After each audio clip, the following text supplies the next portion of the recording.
Cheers. Cheers. This weekend, we were in Death Valley National Park. Today, we're in Death Valley National Park. This is the perfect place to talk about water. Most people don't drink enough. Even if you don't live in a desert. Yes, even then.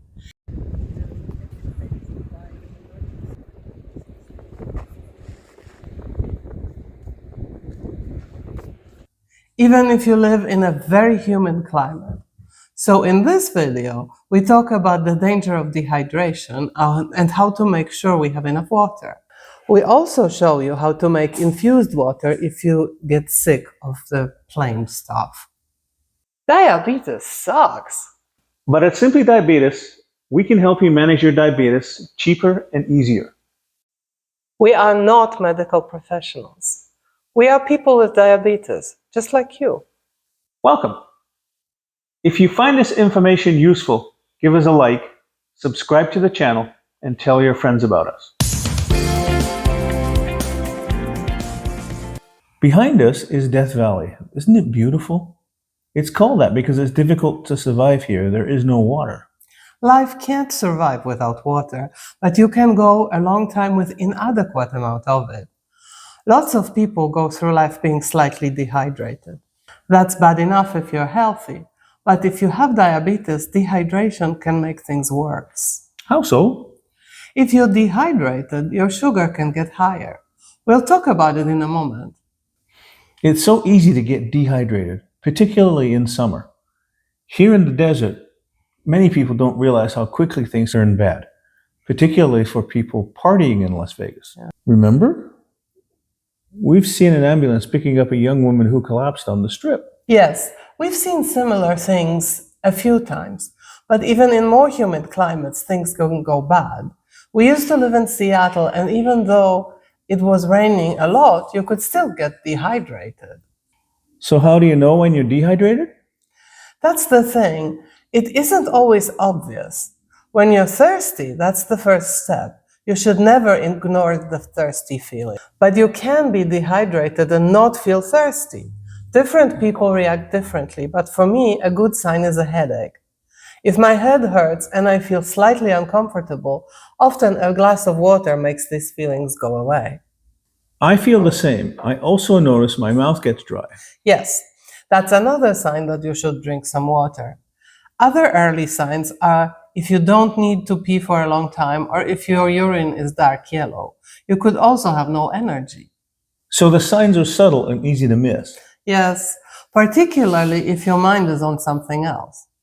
Like a vacation or work. Things can get worse from here. You could get dizzy or lightheaded. Your heart can start beating a lot faster than normal, and you can get cramps. That's a good one. It happens to me sometimes. Then I drink a glass of water and I'm better almost immediately. Being well hydrated feels good. What other signs could there be? You can get irritable or confused. Our brains need water to function, and if there isn't enough, our mind can't work well. I thought that was old age. No. Do our bodies conserve water? Yes. Many people don't sweat if they are dehydrated, even if it's hot. Not good, because sweating keeps us cooler. But some people naturally don't sweat much. My mom, for example. What's the worst thing that can happen to you if you get really dehydrated? We can lose consciousness or even die. Yikes. So these are signs for everybody. What about for diabetics? Glad you asked. Because for us, things can get even more dangerous. Dehydration can cause high blood sugar. Why? We're not eating anything carby. We just don't have enough water. But think about how we measure blood glucose. A glucometer measures the amount of sugar in a volume of blood. If there is less water, the blood gets thicker. We know this because when we go for blood tests of any kind, they tell us to drink water ahead of time so the blood flows better. If you're dehydrated, it can be difficult to get enough blood for testing. It just doesn't flow, so the glucose can get concentrated. The result is more sugar in a given volume. That's how you get high sugar. So if your blood sugar is high, and if you then drink water, will your glucose go down? Yes, that's one of our tricks to lower blood sugar when we have a high. There is more volume of blood, so the sugar gets less concentrated. On top of that, water helps the kidneys flush out extra sugar. So now we know that one cause of a sugar high is dehydration. Makes sense. What else should we know? Being hydrated feels good. Everything works better when it's hydrated. Our skin feels better too, which is important for diabetes because we tend to have dry skin. So far, we've been talking about drinking water. What else can we drink? Water is the best, but you can of course have other drinks. Keep in mind though that anything with sugar in it will raise our blood glucose. So soda, sweet iced tea or juice is far from ideal. Not only do these raise blood sugar, they pull water from your bloodstream into the gut. So these are doubly bad. Coffee? Tea? Unsweetened, of course. Coffee or tea is fine in small amounts, but if you are already dehydrated, caffeine is not the best for you. Some people like beer or wine. Alcohol is a diuretic, meaning it causes your body to get rid of water. You pee more and you have less water overall. If you do drink alcohol, you should also drink water along with it. How about energy drinks? They can have a lot of sugar and caffeine. We stay away from them in general, but they are even worse if you're dehydrated. Sugar and caffeine are bad combination when your body already is struggling.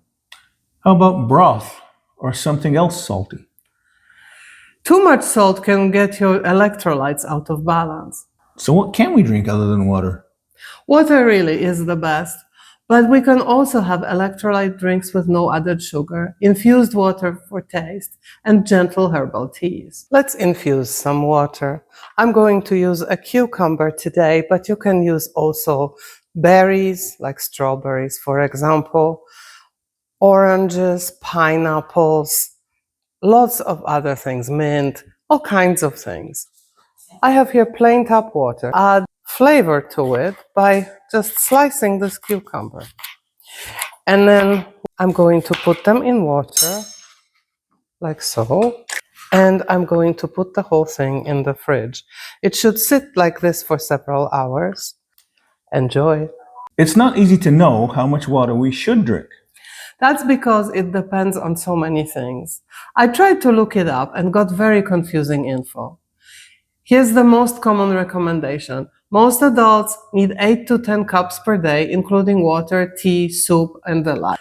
That's 64 to 80 ounces. But then they say men need 125 ounces on average and women 91, which is a lot more than the 64 to 80 ounces. Very confusing. So, what do we do? Well, we apply common sense. Easier said than done. Well, we never track ounces of water we drink, but we put a glass of water by our chairs where we watch TV. We have bottles in our car, and I always have one in my purse. I sip some whenever I feel thirsty or whenever I remember, and I always offer some to you. I have water on my nightstand always, and I offer you some at night. Yes, we take good care of each other. Can you drink too much water? It's not easy, but yes, you can. It's called water intoxication, and I have never met anyone who reached this level. But if you go overboard with water, it can happen. What then? You get symptoms like headache, nausea, confusion, and cramps. So, the symptoms are similar to dehydration. Yes, but I doubt anyone will confuse these two. After all, you know how much liquid you've been drinking. Here's to hydration. If you found this video useful, give us a like and subscribe to our Simply Diabetes channel. Okay. Click the bell icon so you know when we release the next video. See you next week. Until then, keep your blood sugar in a healthy range.